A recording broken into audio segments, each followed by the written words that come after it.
All right. So everybody, thanks so much for listening to Fire Breathing Rob. If you're listening to us for the first time, first of all, thank you. And please subscribe, like, and share to our podcast or our YouTube channel. Or if you're listening to us on the radio, just thanks so much for listening. We have Nikki Robinson on, and I really found her story unique. And I forgot, Nikki, if I saw something about this in a magazine or on YouTube or what, but we'll get into that another time. But it's about Little Hands, who is a raccoon. And I know you do help out a lot of raccoons. And he really became attached to you and came back to you after 3 years. So we're going to talk about him and raccoons in general. But first, thanks so much, Nikki, for giving us a little bit of time tonight. We really appreciate it. Thanks for having me. All right. So, Nikki, can you first tell us a little bit about you in general? Sure. So I am at the time I was a vet tech and inspiring wildlife photographer. So I'd be out and about looking for stuff, and I'd come across animals sometimes. So we did find, and I didn't actually find this one, but we found a raccoon, and I at the time I was working. And I couldn't get home to feed it for every like couple hours, so I begged my mom to help me. And so she's a big part of this. She took them on, and they get released on her property. So yeah, I kind of told her, I was like, well, this could be your grandchild. So she gives it a lot of care, just like if it were. So, what part of the country are we talking about? Where you live? North. Okay, so you're talking. So there are. So we got winter. So up here, raccoons would normally, they kind of semi-hibernate. So they fatten up and kind of sleep for a few days. And when it's nice and warm, they'll kind of trundle out and look for some scraps, and then they'll go back to sleep. So he would keep returning, and we'd see him randomly during the winter. But yeah, during the spring, summer months, yep, he just kept showing up. Why do you feel like I'm seeing more raccoons in Florida than I would be when I'm in Rhode Island? Well, it could depend on your area. I feel like there's like kind of two types of raccoons. There's the country coon and the city coon. And you can't even release one on the other, because it's just like city coons, they're adapted to live beside people. And it's not that we train them to like open trash bags or anything, but Right. They need to learn to adapt in the streets. And it could be just there's a really good population down in Florida, and conditions are good. And maybe in your Rhode Island, like, maybe there could be foresty areas, but maybe they're more well hidden. They like to stay up in the trees too. Right. I was just asking that as a hypothetical. Yeah, I don't know. Maybe they're there. They're just watching you. You don't see them. I've only been here for 3 weeks. They're not watching me too much. But yeah, down in Florida, we see them all the time. Actually, I was telling my neighbor, I was like, listen, you can't put out your trash. It's like filled to the gills and stuff. And I was like, because the raccoons are going to get in there and they mess around and all the garbage is out. Yep. And then you're just going to have to come and sweep it up. So, but yeah. I mean, they get into places. I know they spent a lot of money in one of the cities I lived in, and just trying to raccoon proof the green bins, because they're so smart and they have those grabby hands.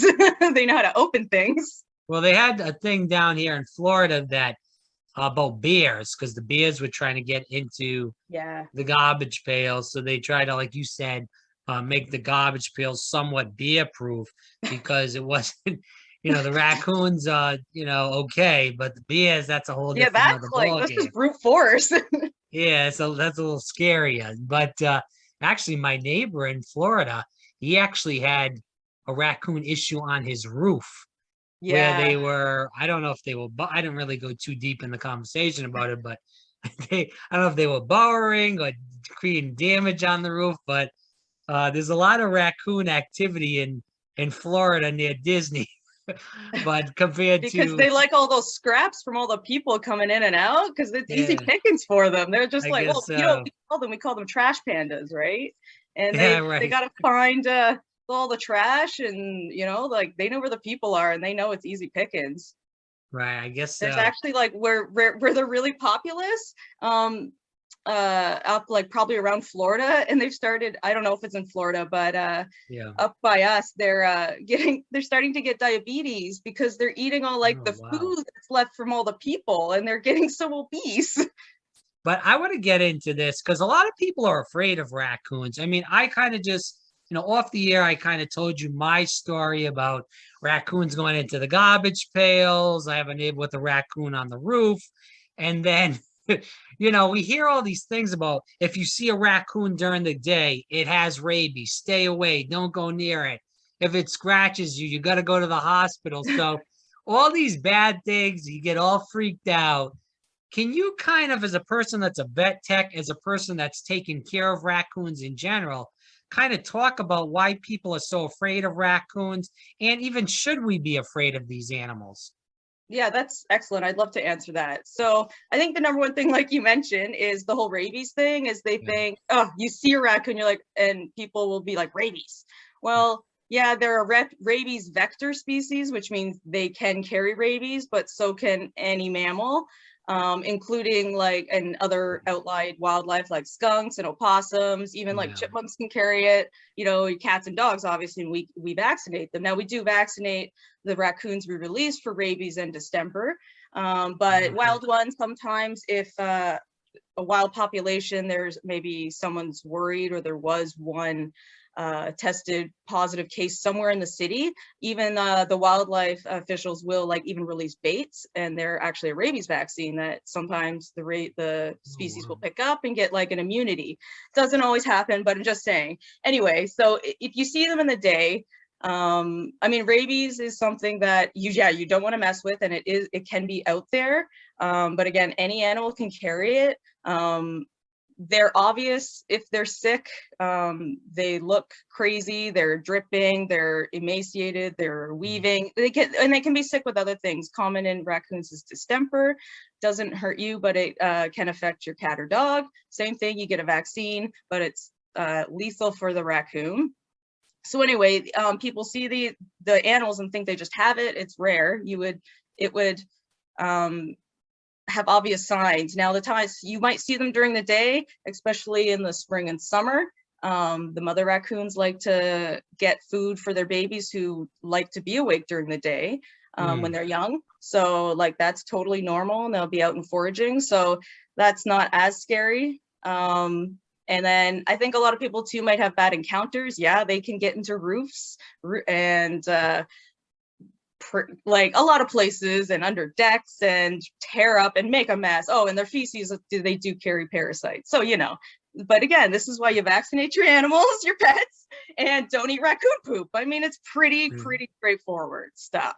So, I mean, if you just common sense, so I think that's it. And if a raccoon's cornered like any animal, it'll probably hiss at you. If you try to grab it, yeah, it'll probably bite you.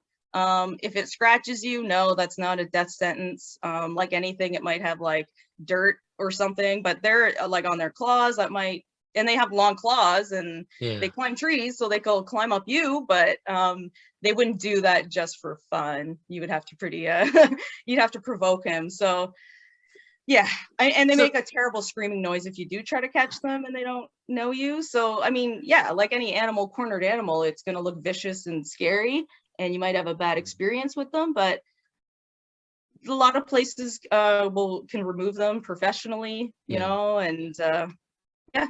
They're out during the day. They don't technically always have rabies. That's kind of a myth, and we're debunking that, correct? Correct. Okay. Yeah. Just Yeah, wanted it's to make really that rare clear. that I mean, if you see one during it, that's fine. A raccoon during the day is not that out of the norm.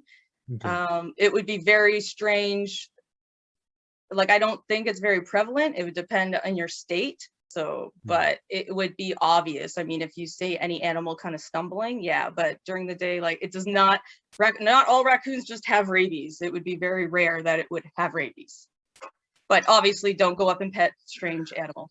Just Agreed, common sense, 100%. guys. I agree, 100%. So we'll keep moving into the interview. So can you talk about Little Hands, who he is, and how you met for the first time?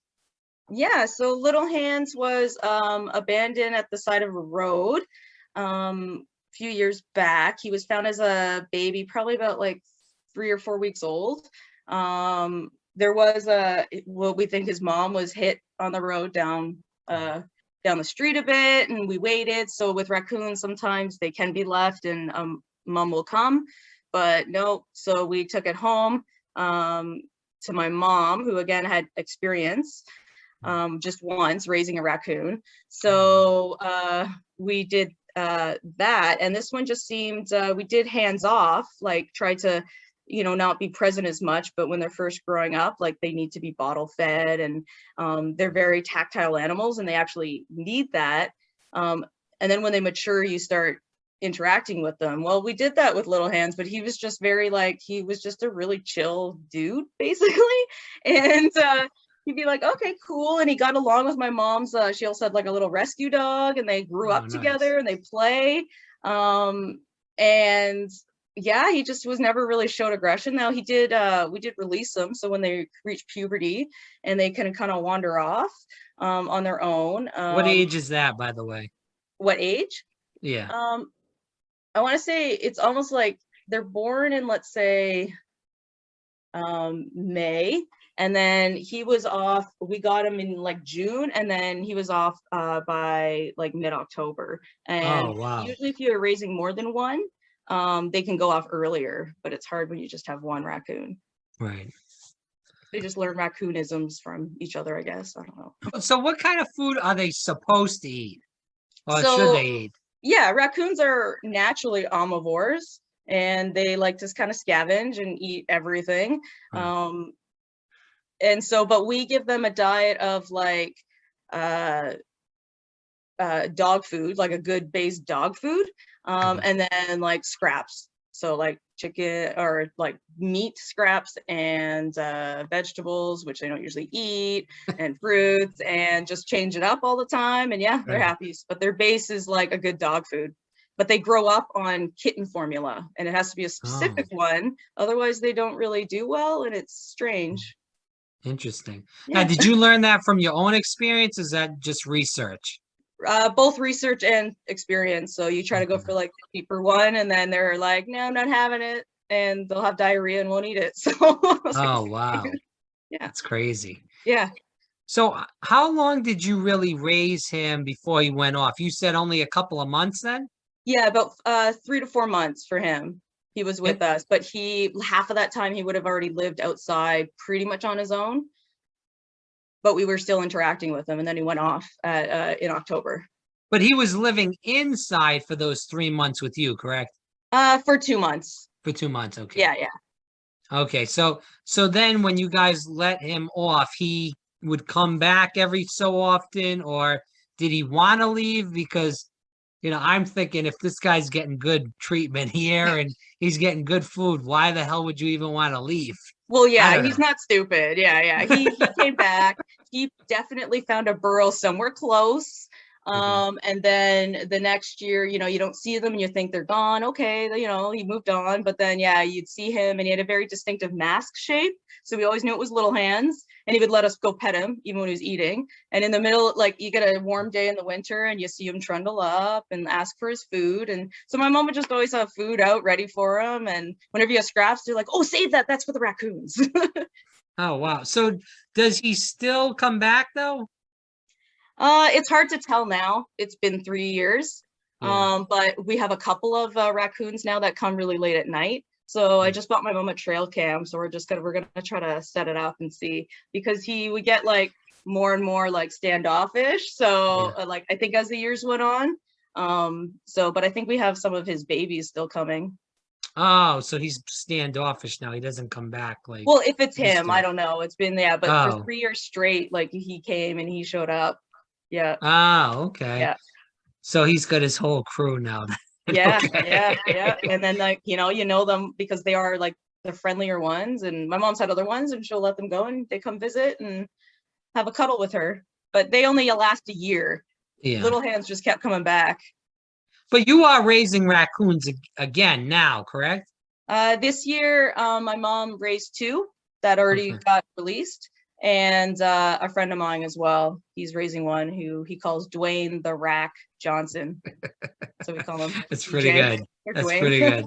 Yeah. But are these raccoons like that your mom raised and your friend raised?